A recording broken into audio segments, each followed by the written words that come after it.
Eu olhei para a mulher que dormia serenamente ao meu lado e senti o meu estômago revirar. Não era amor, nem desejo. Era um nojo profundo e visceral. Apenas 5 horas antes, eu achava que era o homem mais sortudo de Lisboa. Tinha esposa perfeita, uma carreira de sucesso e uma vida estável. Mas uma simples notificação num ecrã iluminado transformou o meu paraíso num inferno. Ela não estava apenas a trair-me, ela e o amante estavam a planear destruir-me completamente em 3 dias. O que ela não sabia era que eu tinha visto tudo. E em vez de chorar, eu comecei a planear. O meu nome é João e sempre acreditei que a confiança é como um espelho. Uma vez quebrado, nunca mais reflete a mesma imagem. Eu tinha 42 anos e vivia o que muitos chamariam de o sonho português. Eu e a Inês estávamos casados há 12 anos. Ela era diretora de marketing numa empresa de moda na Avenida da Liberdade, sempre elegante, sempre ocupada, sempre com aquele sorriso que iluminava qualquer sala. Eu trabalhava em cibersegurança para um banco internacional, gerindo riscos a partir do meu escritório em casa, em Cascais. A nossa rotina funcionava com a precisão de um relógio suíço. Naquela terça-feira chuvosa de novembro, a Inês chegou à casa exausta. Queixou-se de uma reunião interminável com um cliente difícil, tomou um duche rápido e adormeceu quase imediatamente após o jantar. Eu fiquei na sala, a terminar um relatório urgente. Foi então que a bateria do meu portátil morreu subitamente. O meu carregador estava no andar de cima, no quarto onde ela dormia, e eu não queria acordá-la. Sem pensar muito, peguei no tablet que partilhávamos para ler notícias e fazer compras online. Estava em cima da mesa de centro. Desbloqueei o ecrã com o código habitual, a data do nosso casamento. O navegador abriu-se automaticamente, mas não estava na página de notícias desportivas onde eu o tinha deixado. Estava no e-mail pessoal da Inês. Eu estava prestes a fechar a janela, respeitando a privacidade dela como sempre fiz, quando um nome no topo da lista de entrada me gelou o sangue: André Silva. O assunto da mensagem não era profissional. Dizia apenas: faltam 3 dias para a liberdade. O meu coração parou por um segundo e depois começou a bater com uma força dolorosa contra as minhas costelas. A minha mente lógica, treinada para detectar anomalias e ameaças digitais, gritou um alerta vermelho. A minha mão tremeu quando cliquei na mensagem. Meu amor, dizia o texto, já tratei das passagens para o Brasil. O apartamento no Rio de Janeiro está reservado a partir de sábado. Só precisas de garantir que a transferência sai da conta dele na sexta-feira à tarde, antes que os bancos fechem para o fim de semana. Depois disso, desaparecemos. Amo-te. Reli aquelas palavras 3, 4, 5 vezes. Cada sílaba era uma facada. Não era apenas uma traição física. Era um golpe planeado, frio e calculado. A mulher com quem eu partilhava a cama, os sonhos e as contas bancárias estava a planear roubar-me e fugir com outro homem no dia do meu aniversário, que calhava exatamente naquela sexta-feira.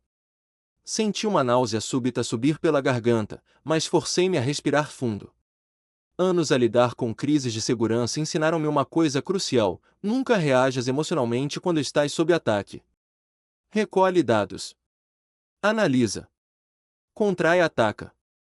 Levantei-me silenciosamente e fui até ao escritório. Liguei o meu computador principal. Agora, eu não era o marido traído, eu era o perito em segurança a investigar uma ameaça interna. Acedi remotamente ao tablet dela, copiando não só aquele e-mail, mas todo o histórico de conversas, fotografias e ficheiros. O que encontrei nas horas seguintes foi um abismo de mentiras que me deixou atordoado. Havia fotos deles em hotéis no Algarve, datas que coincidiam com as viagens de negócios dela. Havia gozos cruéis sobre a minha ingenuidade. Numa mensagem, ela dizia: "O João é tão patético, ele acha mesmo que estou cansada do trabalho. Mal sabe ele que estou a guardar energia para ti." Mas o pior não eram as fotos ou o sexo. Era o plano financeiro.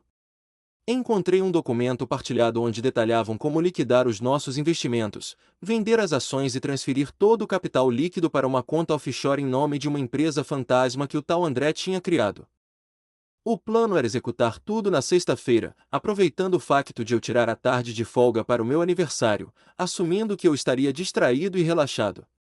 Eles queriam deixar-me sem mulher, sem dinheiro e sem dignidade, tudo no mesmo dia. Olhei para o relógio. Eram 3 da manhã. A chuva batia com força nas janelas, um som que normalmente me acalmava, mas que agora soava como tambores de guerra. Fechei o computador, garantindo que nenhum rastro da minha investigação ficava visível. Voltei para o quarto e deitei-me ao lado dela.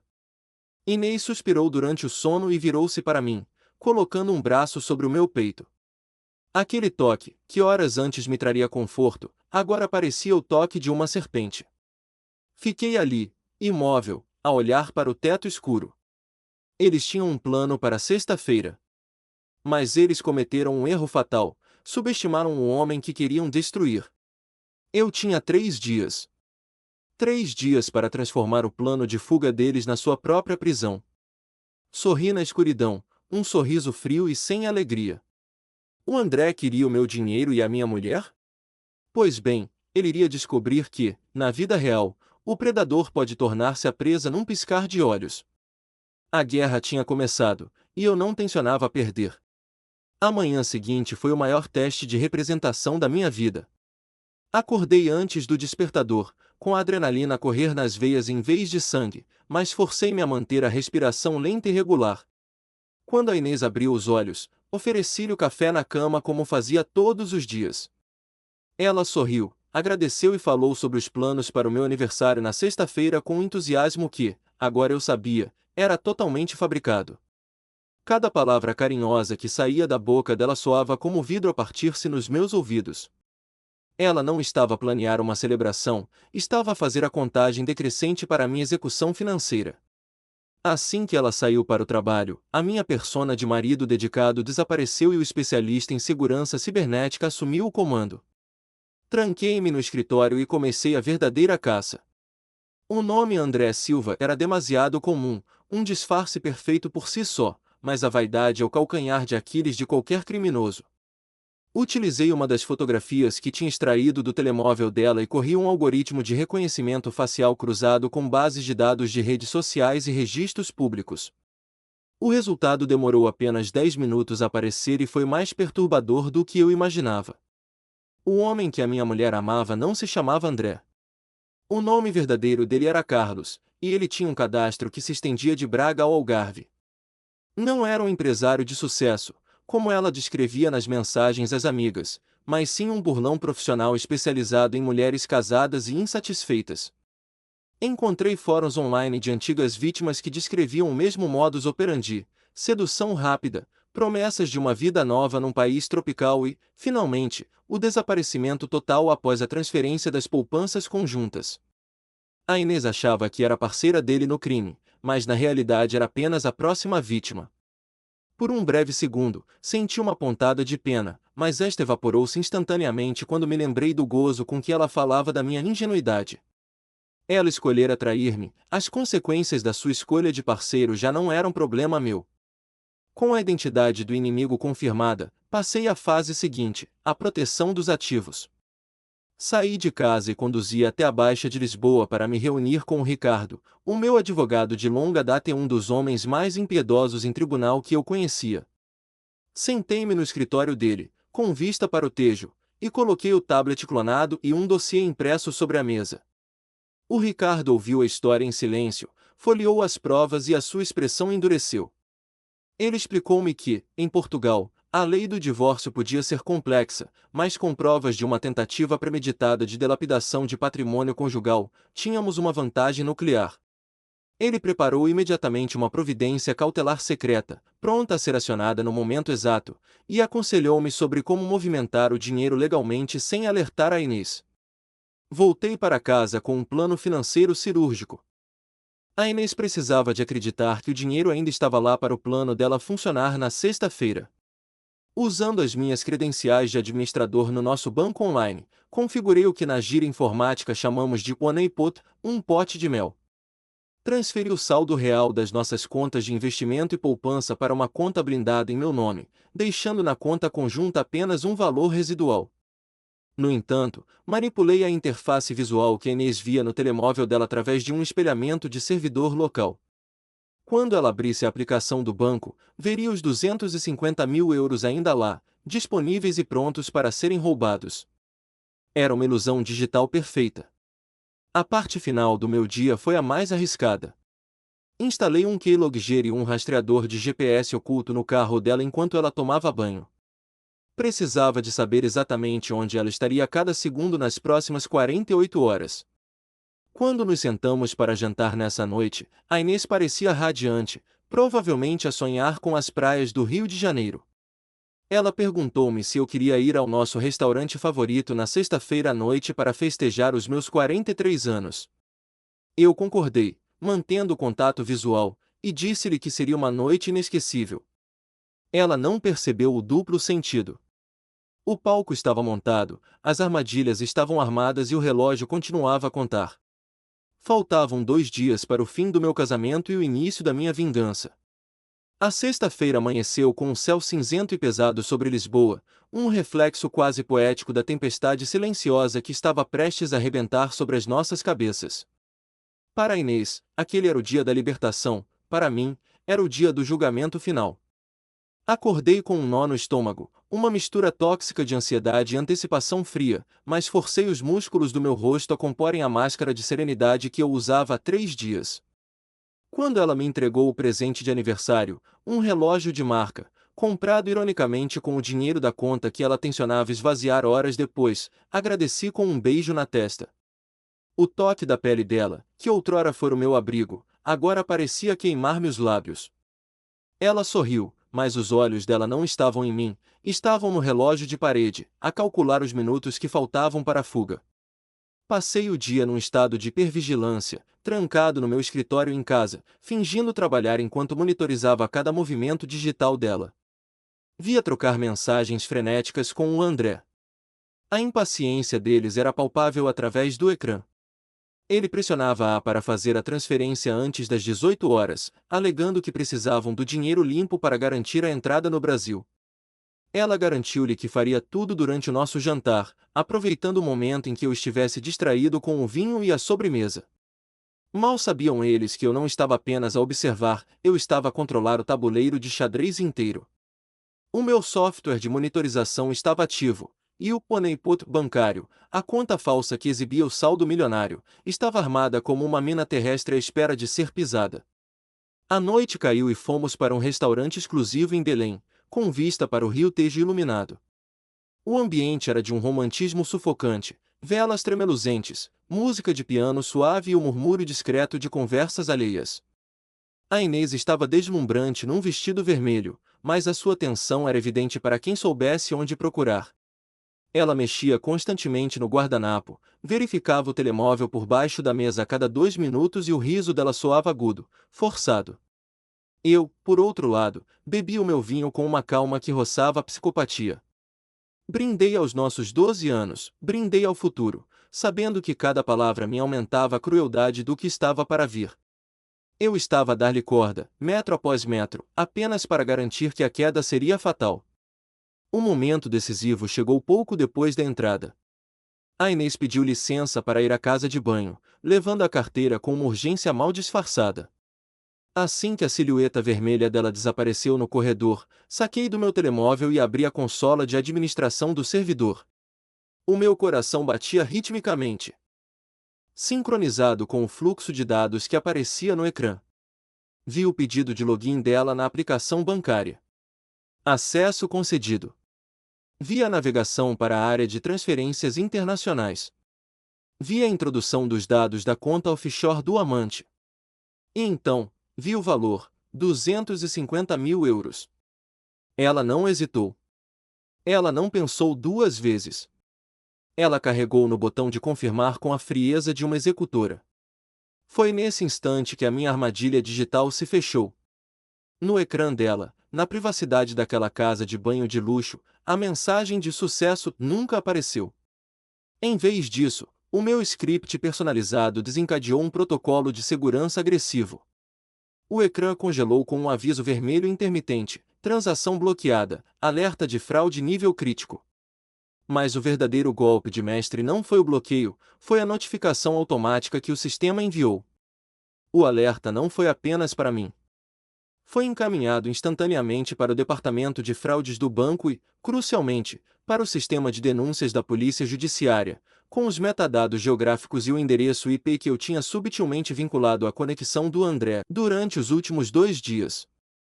Eu tinha manipulado os rastros digitais para que parecesse que o telemóvel dela estava a ser acedido remotamente por ele, numa tentativa de hacking. Ela demorou 10 minutos a voltar. Quando reapareceu no salão, a mulher confiante e elegante tinha desaparecido. A Inês que se sentou à minha frente estava pálida, com as mãos a tremer visivelmente uma fina camada de suor na testa. Ela olhava para o telemóvel como se este fosse uma bomba relógio. O dinheiro estava preso. A conta estava bloqueada. O amante estava à espera. E ela estava ali, sentada à frente do marido que estava prestes a trair, sem poder dizer uma única palavra. O pânico nos olhos dela era absoluto, um terror mudo de quem vê a saída de emergência ser emparedada. Eu cortei um pedaço do meu bife, saboreando a textura, e olhei-a diretamente nos olhos. Perguntei-lhe se estava tudo bem, se a comida não estava do agrado dela. A voz dela falhou ao responder, um sussurro rouco e trêmulo. Ela disse que era apenas uma indisposição súbita, talvez o vinho. Eu sorri, um sorriso genuíno pela primeira vez em dias, e enchi novamente o copo dela. Não havia pressa. O dinheiro estava seguro, a polícia estava alertada e o amante, sem saber, estava prestes a tornar-se o principal suspeito de uma tentativa de furto qualificado. A noite estava apenas a começar, e a verdadeira festa de aniversário, a destruição do mundo de mentiras dela, seria o meu presente para mim mesmo. A viagem de regresso à casa foi um estudo mórbido em contrastes. Enquanto eu conduzia pelas ruas úmidas de Lisboa, ouvindo jazz suave no rádio, a Inês estava encolhida no banco do passageiro, a digitar freneticamente no telemóvel com dedos que não paravam de tremer. O reflexo das luzes da cidade no vidro mostrava-me o rosto de uma mulher à beira de um colapso nervoso total. Ela acreditava que estávamos a voltar para a segurança do nosso lar, onde poderia tentar contactar o banco ou o amante para resolver o erro técnico que congelara a transferência. O que ela tinha esquecido, na sua vertigem de ganância e pânico, foi a última peça da sua própria encenação, a festa surpresa de aniversário que ela mesma tinha organizado semanas antes. Era a ironia suprema, ela tinha preparado o palco, convidado a plateia e acendido os holofotes para o que ela pensava ser a celebração da sua imagem de esposa perfeita, mas que se tornaria, em poucos minutos, o cenário da sua execução social. Quando estacionei o carro e vi a rua ladeada pelos veículos dos nossos amigos e familiares, senti o corpo dela ficar rígido ao meu lado. O horror puro estampou-se nos olhos dela quando percebeu o que estava prestes a acontecer. Ela tinha se esquecido completamente. Não havia como fugir, não havia como esconder a tremedeira, não havia como continuar a trocar mensagens desesperadas com um amante criminoso. Ela estava encurralada pela própria mentira. Abri a porta do carro para ela como um cavalheiro, oferecendo-lhe o braço. Ela hesitou, olhando para a porta de entrada como se fosse a boca de um monstro. Mas a convenção social falou mais alto. Ela aceitou o meu braço, a pele dela fria como gelo, e caminhamos juntos para o matadouro. A entrada foi triunfal. Assim que abrimos a porta, dezenas de vozes gritaram surpresa, em uníssono. O salão estava decorado com bom gosto, cheio de caras sorridentes, os pais dela, os meus pais, os nossos melhores amigos, colegas de trabalho e até o chefe dela. Todos ergueram taças de champanhe, celebrando o marido feliz e a esposa dedicada. A Inês tentou sorrir, mas o resultado foi uma esgar dolorosa, uma máscara grotesca de terror mal disfarçado. Ela cumprimentou as pessoas mecanicamente, o olhar vidrado, sempre a tentar afastar-se para um canto escuro, mas eu não permiti. Mantive-a perto de mim, com a mão firmemente pousada na base das costas dela, guiando-a pelo meio da multidão, aceitando os abraços e os parabéns. Após meia hora de tortura psicológica, onde a vi recusar comida e beber 3 taças de vinho de um trago só, decidi que era o momento. Bati com um garfo no meu copo de cristal. O som cristalino cortou o burburinho da festa como uma lâmina. O silêncio instalou-se gradualmente, dezenas de pares de olhos fixaram-se em nós. A Inês olhou para mim com uma súplica muda, uma oração desesperada para que eu apenas agradecesse e terminasse a noite. Mas eu tinha outros planos. Com um sorriso sereno, tirei o telemóvel do bolso e, com um movimento fluido, conectei-o ao sistema de projeção que estava preparado para passar uma montagem de fotos nostálgicas da nossa vida. Agradeci a todos pela presença, elogiando a Inês pela organização impecável da noite. Disse-lhes que, em vez das habituais fotos do passado, queria partilhar com eles a realidade do nosso presente e os planos para o futuro imediato. A Inês deu um passo em frente, tentando alcançar o meu telemóvel, mas o pai dela segurou-a gentilmente pelo ombro, pedindo-lhe para me deixar falar. Foi então que a primeira imagem apareceu na enorme tela branca atrás de nós. Não era uma foto de casamento. Era uma captura de ecrã gigante do e-mail que eu interceptara 3 dias antes. Faltam 3 dias para a liberdade. O murmúrio na sala foi imediato e confuso. Antes que pudessem processar, deslizei para a imagem seguinte, o plano detalhado de liquidação de ativos e a transferência para a conta offshore. Depois, a troca de mensagens onde ela me chamava patético e gozava com a confiança que eu depositava nela. E, finalmente, o golpe de misericórdia, o registro da tentativa de transferência bancária de 250 mil euros, datada de apenas 1 hora atrás, enquanto estávamos no restaurante, bloqueada pelo sistema de segurança. O silêncio que caiu sobre a sala foi mais pesado do que qualquer grito. Era um vácuo absoluto, onde se podia ouvir a respiração suspensa de 50 pessoas. Continuei a apresentação, narrando os factos com uma voz calma e desprovida de emoção, como se estivesse a apresentar um relatório financeiro trimestral. Expliquei que a mulher ao meu lado, que todos admiravam, tinha passado os últimos meses a planear deixar-me na ruína total no dia do meu aniversário. Revelei que o homem por quem ela estava a destruir a nossa vida, o tal André, era na verdade Carlos, um burlão procurado pela polícia, cuja ficha criminal com fotos de detenção eu projetei em tamanho gigante na parede da nossa sala de estar. A reação foi uma onda de choque físico. A mãe da Inês levou as mãos à boca, soltando um soluço abafado, enquanto o pai dela olhava para a filha com uma mistura de incredulidade e vergonha profunda. Os amigos afastaram-se dela instintivamente, criando um círculo vazio à sua volta, como se a traição fosse uma doença contagiosa. A Inês não gritou, não negou. Ela simplesmente desmoronou. As pernas cederam e ela caiu de joelhos no tapete persa, chorando convulsivamente, as mãos a cobrir o rosto, incapaz de encarar o julgamento silencioso das pessoas que ela mais queria impressionar. Eu não senti pena. Senti apenas a leveza de quem finalmente solta um peso morto que carregava há demasiado tempo. Desconectei o telemóvel, guardei-o no bolso e olhei para ela uma última vez, uma figura quebrada no chão da sala que ela decorara. Anunciei aos convidados que a festa tinha terminado e que a polícia estaria a chegar em breve para recolher o depoimento da Inês sobre a tentativa de fraude bancária que o sistema tinha sinalizado. Sem esperar por mais nada, atravessei a sala, passando pelos olhares atônitos, abri a porta da frente e saí para a noite fresca de Lisboa. Deixei para trás a casa, o casamento e a mentira. A vingança estava completa, não com violência, mas com a verdade nua e crua exposta sob a luz impiedosa de um projetor.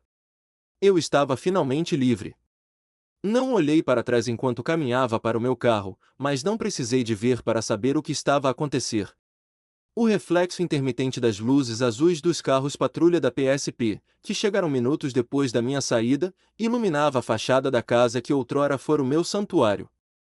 Eu tinha cumprido meu dever cívico ao reportar uma tentativa de fraude informática em tempo real, fornecendo às autoridades todas as provas necessárias para deter os suspeitos.